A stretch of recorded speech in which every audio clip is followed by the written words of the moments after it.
நான் பிரெக்னெண்டா இருக்கேன். என்னடி சொல்ற? நீ என்ன சொல்ற? நான் பிரெக்னெண்டா இருக்கேன். என்னடி உளறிட்டு இருக்க? உளரல, உண்மைதான் சொல்றேன். சரி, இப்போ என்ன முடிவு பண்ணிருக்க? அஜய், இதுல முடிவு பண்ண என்ன அஜய் இருக்கு? இது நம்ம குழந்தை அஜய். என்ன யோசிக்கிற? இப்போ இது நமக்கு தேவைதானா? பின்ன இல்ல பவி, அபார்ட் பண்ணிக்கலாம். முடியாது அஜய். சொன்னா புரிஞ்சுக்கோ, நான் சொல்றேல அபார்ட் பண்ணிக்கலாம். என்னால சும்மா முடியாது. சீன் கிரியேட் பண்ணாத பவி. நான் தான் சொல்றேல, கலைச்சிடலாம். இந்தியன் லா படி இந்த குழந்தைய வச்சுக்கிறதா கலைக்கிறதான்னு பொண்ணு நான் தான் முடிவு பண்ணணும். என்னால முடியாது அஜய். இப்போ என்னதான் பண்ண சொல்ற? கல்யாணம் பண்ணிக்கலாம். உங்க அப்பா கிட்ட பேசு.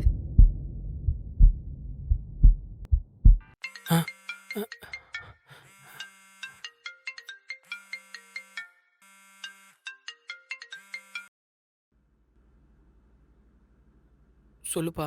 டேய் அஜய், என்னடா பண்ற? இங்கதாப்பா, ஆஃபீஸில். சரி சரி, அடுத்த மாசம் ஆபீஸ்ல லீவ் சொல்லிரு. லீவா? எதுக்கு? அட முட்டா பையன் அவனே, உனக்கு அடுத்த மாசம் கல்யாணம் நிச்சயம் பண்ணிருக்கு, ஊருக்கு வந்து சேரு.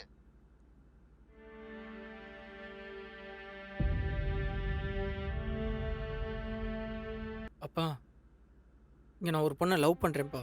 அட ஓடுகாலி பயலே, நீ மெட்ராஸுக்கு பேக தூக்கும்போது தெரியும்டா இப்படி எதையாவது இழுத்துட்டு வருவேன்னு. எந்த கருவம் வந்தாலும் சரி, அது அங்கேயே தலை மூடிட்டு ஊர் வந்து சேரு. புரியுதா? பா, அவ வகுத்துல என் குழந்தை இருக்குப்பா. என்னடா சொல்ற? அடியே, புள்ள புள்ளன்னு பாஸ்த பொழிஞ்சியே, இப்ப அவன் என்ன பொழிஞ்சு வச்சிருக்கான்னு பாரு.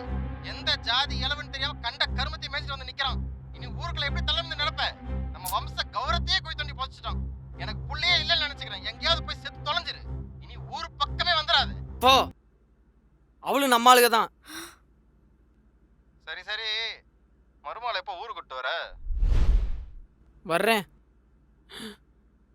ஏய், என்னாச்சு? ஏன்டா நான் உங்க ஆளுங்கன்னு பொய் சொன்னேன்?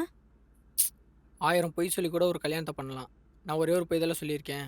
ச்சே, நீ எனக்கு எவ்வளோ உண்மையா இருக்க. ஆனா என்னால அப்படி இருக்க முடியலல்ல.